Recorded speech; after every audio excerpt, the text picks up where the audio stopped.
को खालिद अरमानी साहब को किस वजह से अदालत में 22A की पटिशन दायर करना पड़ी। इनसे जानते हैं कि क्या इन्हें पुलिस के आला हुकाम से इंसाफ नहीं मिला तो इस वजह से ये 22A की पटिशन पे हुए हैं या कुछ और वजह है। अब जानते हैं जी खालिद अरमानी साहब से। ये शाहीन बेटा, सबसे पहले तो मैं आपका शुक्रिया अदा करता हूँ।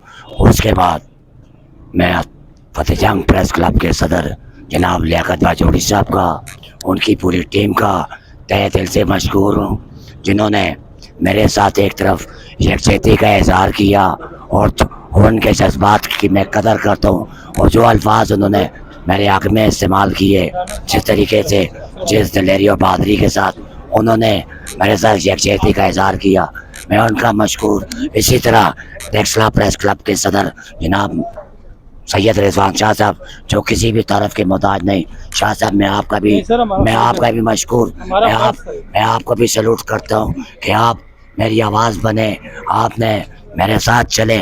और इसी तरह जनाब राणा इकराम साहब, तहसील प्रेस क्लब टेक्सला के सदर और 92 जिला टेक के सीनियर कॉरेस्पॉन्डेंट, ये भी मेरे साथ खड़े हैं। ये भी यकजहती का इजहार कर रहे हैं कि यार अरमानी, आप अकेले नहीं, आप मेरे साथ हैं। इसी तरह अक्सर अवान साहब मेरे साथ हैं, टेक्सला प्रेस क्लब के सीनियर सदर, जो मेरी आवाज़ बन के मेरे साथ खड़े हैं। खानी भाई, मैं आपका भी शुक्रिया अदा करता हूँ। मेरे पास वो अल्फाज नहीं कि मैं आपका शुक्रिया अदा करूँ, आपका वो जुमला मुझे नहीं भूलता है। अरमानी साहब, मेरी कलम भी आपके साथ है, मेरी जान भी आपके साथ है, मैं सरमाया भी लगाऊंगा, हर तरीके से हम आपके साथ हैं। एक बार फिर मैं अपने तमाम साथियों भाइयों का शुक्रिया अदा करता हूँ। इससे आगे चलते हैं नहायत माजरत के साथ। जिला टेक में नाकानूनियत की इंतहा, जंगल का कानून राइज है। किस तरह जंगल का कानून राइज है? साफी का काम क्या है? खबर बनाना। खबर के पीछे हमें खबर बनना पड़ता है। एक छोटी सी खबर मैंने लगाई, छोटी सी खबर ASP के खिलाफ। खबर लगाने के बाद मुझे गन पॉइंट पर असिस्टेंट कमिश्नर के ऑफिस से उठाया गया। ASP के इमाम पे SHO ने उठाया। उसके बाद थाने गया, जो सलूक मेरे साथ बढ़ता गया, मेरे भाइयों ने उसकी तफसील बयान की। उसके बाद मैं ज़िले के बादशाह DPO तक के पास गया, साहिल बन के गया। एप्लीकेशन मैंने दी। जब एप्लीकेशन उसने मेरी पढ़ी तो एप्लीकेशन के बाद क्या बोलता है, मेरी दादरसी करने की बजाय शाह साहब DPO तक क्या बोलता है, अरमानी साहब आपने बहुत बड़ा जुर्म किया है। मैंने कहा सर, मैंने क्या जुर्म किया है? आपने पुलिस के ख़िलाफ़ खबर लगाई है। खबर लगाने के बाद ये कुछ आपके साथ होना था और ये सही हुआ है। अभी भी आपके पास रास्ता है, आप पुलिस से माफ़ी मांगे, पुलिस आपसे माफ़ी मांगेगी। अगर आप माफ़ी नहीं मांगेंगे, पुलिस आपसे माफ़ी नहीं मांगेगी, तो इसी तरह आपके साथ होगा। आपके लिए दो रास्ते हैं, या पुलिस के साथ कंप्रोमाइज़ करें, या आप हमारा सर फाड़ेंगे या मैं आपका सर फाड़ूंगा। कसम है उस पाकसात की, ज़िले के बादशाह DPO तक के अल्फाज है। मैं साहिल की हैसियत से उसके पास गया, साफ़ी बन के नहीं गया। दादरसी करने की बजाय DPO तक ने भी मुझे संगीन नताइज की धमकी दी। रह गए मेरे भाई के सवाल का, तो मेरे भाई ने सवाल किया कि आप 22A में क्यों आए हैं। 22A में मेरे भाई मैं इसलिए आया हूँ कि मैंने तमाम दरवाजे तक खटखटाए, ASP से लेके IC से लेके DPO तक किया, वहाँ से मुझे इंसाफ नहीं मिला।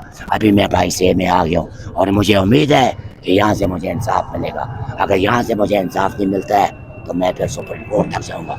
मेरे साथ जो कुछ हुआ उसकी बाकायदा मेरे पास रिकॉर्डिंग मौजूद है। SHO की भी 58 मिनट की रिकॉर्डिंग मौजूद है। शाह साहब जरगे में वो मुझसे माफ़ी मांग रहे हैं, वो फोरेंसिक करवा लेंगे ना, वो रिकॉर्डिंग नहीं पेश करेंगे। और इसके बाद मैं राणा साहब का भी शुक्रिया अदा करता हूँ। जी तो राणा मोहम्मद इकराम साहब 92 के बड़े सीनियर रिपोर्टर और जी बिस्मिल्लाहिर्रहमानिर्रहीम। मेरा नाम चौधरी शाहिद अंगर बड़ैच है। आज 22 जो खालिद अरमानी साहब के साथ जो ज़्यादती हुई है, हसन अब्दाल थाने वालों ने की है, उस पर आर्गूमेंट थे। तो जज साहब को कंप्लीट पिक्चर जो है उसकी बताई गई कि जनाब इनको, अरमानी साहब को 3 अगस्त 2:30 बजे इन्होंने एक वीडियो अपलोड की। और वो वीडियो क्या थी कि बल्दिया के ऑफिस पर ASP साहब ने अपना ऑफिस बनाया हुआ था। लोग तंग थे, उस पर इन्होंने एक अपलोड की, उसके जवाब में उन्होंने अरमानी साहब को उठाया, पुलिस वालों ने, और थाने लेके गए और वहाँ जाके उन्होंने ज़्यादती की। इस कंप्लीट स्टोरी के बारे में जज साहब को ब्रीफ किया गया, बड़े अच्छे आर्गूमेंट रहे। और हालत ये है हमारे इदारों की कि अभी तक, इस वक्त तक थाने वालों ने कमेंट्स नहीं दिए थे। कितनी तारीख पड़ चुकी है?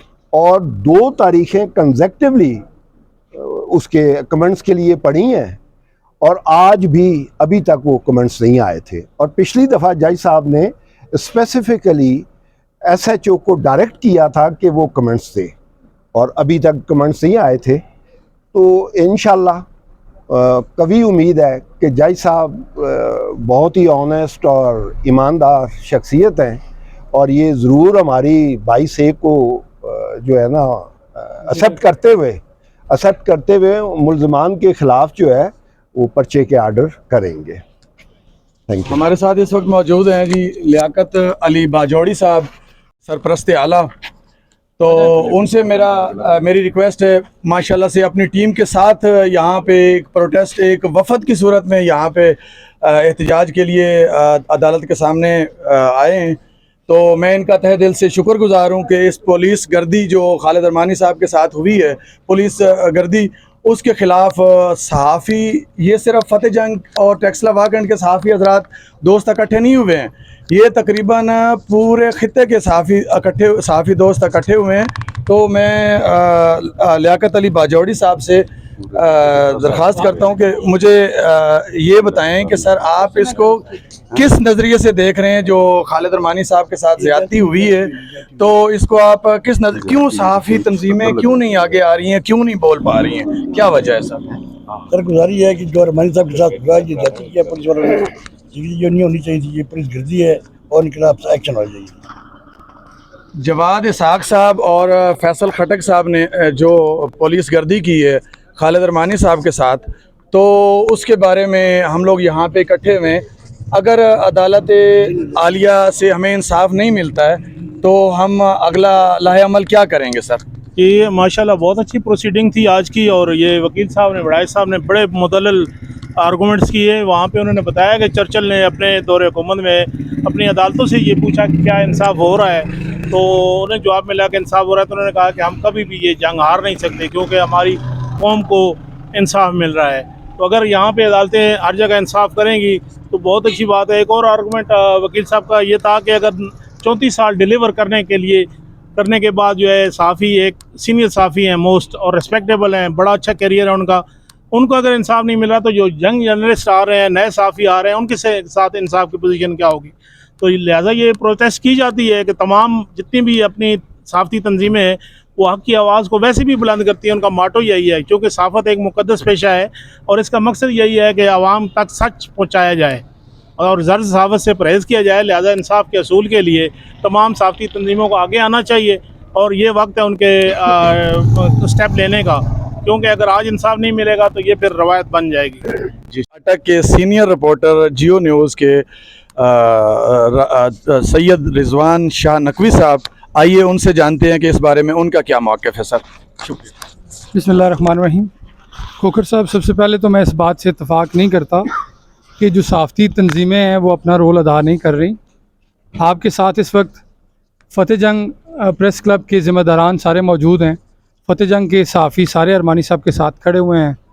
टेक्सला प्रेस क्लब की टीम खड़ी हुई है, तहसील टेक्सला प्रेस क्लब के लोग खड़े हुए हैं। तो यहाँ 3-4 तंजीमों के लोग, आज एक हेयरिंग है, आज कोई फ़ैसला नहीं होना था, तो तब भी आप देख लें सहाफ़ियों की एक बड़ी तादाद तहसील फ़तेह जंग में यहाँ कचहरी के बाहर खड़ी हुई है। मैं आज ये पैगाम देना चाहता हूँ जी कि अटक में आज़ादी सहाफ़त के हवाले से हमें बहुत ज़्यादा तशवीश है, चूँकि अटक में बारहा दफ़ा ये देखा गया है कि अटक पुलिस की जानिब से सहाफ़ियों को दबाने, डराने और धमकाने का जो सिलसिला है ये कई सालों से चला आ रहा है।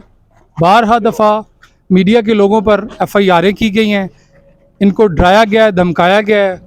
अभी चूँकि अटक का जो डिस्ट्रिक्ट जेल है उसमें पीटीआई चेयरमैन जो हैं वो अरेस्ट हैं। और आज भी आप देख लें कि पुलिस ने वहाँ जो नाके लगाए हुए हैं, वहाँ आज़ादी सहाफ़त का ये आलम है कि पहले नाके से भी मेन स्ट्रीम मीडिया को आगे नहीं जाने दिया जा रहा।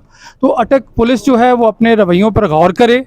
डीपीओ अटक जो है वो अपने जो जमहूरी रवैये हैं वो अपनाएं और इंतज़ामिया का के फ़राइज़ सर अंजाम दें, न कि एक जिस तरह कोई इलाके का डिक्टेटर होता है। तो इस तरह के डीपीओ साहब रवैये जो हैं ये मुनासिब नहीं है। दुनिया देख रही है, आपके जुड़वां शहर हैं इस्लामाबाद, पिंडी, वहाँ की सहाफ़ती तंजीमें आपको देख रही हैं। यहाँ मीडिया का ये आलम है कि आप मीडिया को अटक में आज़ादी से रिपोर्टिंग तक नहीं करने दे रहे, और जो रिपोर्टिंग करे, जो थोड़ी बहुती तनकीद करे अरमानी साहब की तरह, उसके ऊपर डराएं धमकाएं, उठा के ले जाएं और आप उनको हिरासा करें ताकि वो आपकी मर्ज़ी की रिपोर्टिंग करे। तो अपने रवैयों पर डीपीओ अटक और अटक पुलिस को गौर करना होगा। और ये जो हियरिंग थी आज 22/1 की, अगर जज साहब उनको भी सुनते हैं, इनको भी सुनते हैं, उसके बाद जो वो एक मेरिट पे फ़ैसला करते हैं और 22/1 के तहत जो एएसपी हसन अब्दाल हैं या एसएचओ हसन अब्दाल हैं उन पर मुकदमे के ऑर्डर करते हैं, तो फिर तो अटक जो साफ़ी बरादरी है, जो गिरदोनवा के टेक्सलावा की साफ़ी बरादरी है, उनको ये फ़ैसला काबिल कबूल होगा। अगर नहीं तो फिर हम हाई कोर्ट में जाना पड़ा जाएंगे, सुप्रीम कोर्ट में जाना पड़ा जाएंगे, और अरमानी साहब के इस केस को हम एक मिसाल सेट करेंगे कि जो अटक पुलिस का रवैया है वो मीडिया को काबिल कबूल नहीं, हमें काबिल कबूल नहीं। तो बराए मेहरबानी अपने रवैयों पर गौर करें, और अब भी वक्त है कि अरमानी साहब एक बुज़ुर्ग सहाफ़ी हैं, इनसे रब्ता करें, अपनी गलती का एतराफ़ करें, माजरत करें। मेरे ख्याल में ये एक रास्ता बनता है। अदरवाइज़ हम हक़ लेने के लिए सुप्रीम कोर्ट भी जाना पड़ा जाएंगे और इंशाल्लाह अपना हक़ लेंगे। बहुत बहुत शुक्रिया।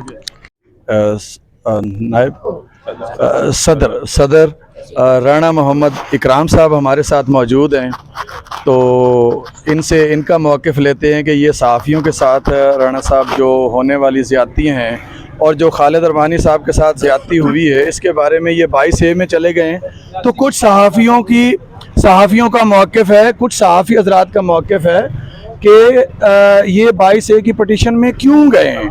आप इस बारे में क्या कहते हैं सर, आपकी क्या राय है, ये इनका दुरुस्त फ़ैसला है या क्या कहते हैं आप इस बारे में? देखें, बात ये है कि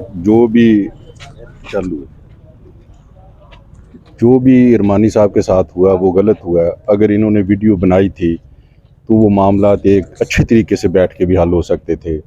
वो किसी और साफ़ी को कॉल कर लेते कि जी अरमानी साहब ने ये काम गलत किया है, मुझे कॉल कर लेते, किसी और सीनियर साफ़ी को कॉल कर लेते कि अरमानी साहब ने ये काम गलत किया जी, वो वीडियो डिलीट करवा दे, हम डिलीट करवा देते। इनको गन पॉइंट पर अगवा करना, डालने में डाल के थाने ले जाना और थाने ले जाके फिर उस पर जो भी आगे कार्रवाई हुई है वो अरमानी साहब ने बता दिया। ये सारा जो प्रोसीजर हुआ है ना, ये सारा ये पुलिस गर्दी है, ये नहीं होना चाहिए था। ठीक है, मैं अब भी कहता हूँ कि जंगें होती हैं तो फिर टेबल पे बैठ के सारी बातें होती हैं। हम अब भी तैयार हैं, लेकिन एएसपी साहब, एसएचओ साहब, आप अपने रवैये में थोड़ी लचक पैदा करें, कोई अपनी शर्म महसूस करें कि हमने क्या किया एक सीनियर साफ़ी के साथ। उसके बाद हम बैठने के लिए तैयार हैं, कोई इशू नहीं है। लेकिन अगर आप इस रवैये को सही समझते हैं अपने को, फिर हमारा हक तो महफूज है। हम जहाँ से इंसाफ नहीं मिलता हाई कोर्ट जाएंगे, सुप्रीम कोर्ट जाएंगे, हम तो नहीं छोड़ेंगे। अगर आपको वाकई इस वाक़े पे कोई शर्म महसूस हो रही है तो हम तैयार हैं बैठने के लिए, फिर कोई इशू नहीं है।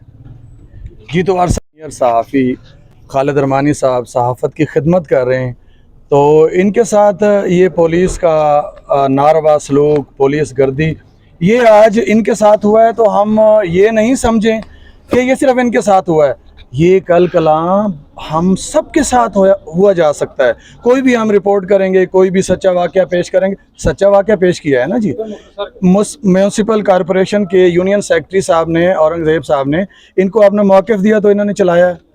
तो हम इस वक्त बात करते हैं अंजुमन ताजरान फ़तेह जंग के मलिक ताज साहब से, जो हमारे लिए ख़ास तौर पे अरमानी साहब के साथ इज़हार यकजहती के लिए यहाँ पे हमारे साथ शामिल हुए हैं इस एहतजाज में। तो हम इनका मौक़िफ़ लेते हैं। जी अस्सलाम वालेकुम, मेरा नाम मलिक मोहम्मद ताज, यस ठीक जी, मलिक मोहम्मद ताज, सदर अंजुमन ताजरान फ़तेह जंग हूँ। तो मैंने जो कुछ सुना है या देखा है अपने दोस्तों से, भाइयों से, तो खालिद अरमानी साहब एक पुराने सहाफ़ी हैं, काबिल एहतराम हैं, और ख़ुसूसन जो ये सहाफ़ी बिरादर है, ये हमारा एक कीमती सरमाया होता है। ये माशरे की आँख होती है, माशरे के कान होते हैं। ये हर किसी के काबिल एहतराम है, और जो इनके साथ ज़्यादती की है, मैं अफसरान बाला से उम्मीद करता हूँ और मुतालबा करता हूँ कि इनको इंसाफ मुहैया किया जाए। अस्सलाम वालेकुम। जी शुक्रिया जी। सीनियर सहाफ़ी, बड़े प्यारे दोस्त, टेक्सला प्रेस क्लब के नायब सदर मौजूद हैं। आइए जी इसके बारे में इनका मौक़िफ़ लेते हैं जी। अली अक्सर आवान साहब, थैंक यू सर। जी बिस्मिल्लाहिर्रहमानिर्रहीम। सबसे पहले तो मैं फतेह जंग के दोस्तों का मशकूर हूँ कि जिन्होंने हमारे कदम के साथ कदम मिलाया। जहाँ तक मेरे सीनियर मेरे भाई रिजवान शाह साहब ने बात की, राना इकराम साहब ने बात की कि हम कंप्रोमाइज़ के लिए तैयार हैं, तो मैंने शुरू से ये कहा है कि कंप्रोमाइज़ अच्छी चीज़ है, लेकिन बराबरी की सतह पे हम बिल्कुल अरमानी साहब को डिग्रेड करके कंप्रोमाइज़ नहीं करेंगे। मैंने ज़ाती कॉल भी की थी एसपी साहब को कि अगर आप थोड़ा सा नरमी का मुज़ाहरा करें तो हम अरमानी साहब को एग्री कर सकते हैं, लेकिन उनकी फ़रनियत का ये आलम था कि उन्होंने कहा कि हम न किसी को टच करते हैं न करेंगे, वो अपना काम करें, हम अपना काम करेंगे। तो इंशाल्लाह देखें, अभी हमारी वेटिंग में पड़ी हुई है 22 अरमानी साहब वाली। उम्मीद है कि जैसा मेरिट पे ऑर्डर करेंगे, कोर्ट के ऑर्डर का हम एहतराम भी करेंगे, लेकिन अपने हक़ के लिए अगर हमें हाई कोर्ट, सुप्रीम कोर्ट भी जाना पड़ा, ये सिर्फ बातें नहीं है, इंशाल्लाह हम जाएंगे। एएसपी साहब की इस बात से तो वाज़े हो रहा है कि वो अपने आप को राइट तस्वर कर रहे हैं। बिल्कुल इसी तरह बात। तो चलें देखते हैं जी, अल्लाह तबारक व तआला आसानियाँ करे जी। खालिद अरमानी साहब, आप इस बारे में क्या कहेंगे कि आपको पुलिस से किसी किस्म की हमदर्दी की उम्मीद है, या आप सुप्रीम कोर्ट आला इससे मुझे इंसाफ मिलता, दादरसी मिलती, तो मुझे इतना सरमाया लगाने की क्या ज़रूरत थी, आप भाइयों को तकलीफ़ देने की क्या ज़रूरत थी, अदलिया के पास पैसे लगाने की क्या ज़रूरत थी। एक दूसरा, मैंने जो पैसे की पटिशन है, अपने सुनने वालों को मैं वाज़ेह करना चाहता हूँ, मेरी पैसे की पटिशन में मेरे नामजद मुल्ज़मान हैं DPO अटक, ASP हसन अब्दाल और SHO थाना सिटी हसन अब्दाल फैसल खटक साहब हैं।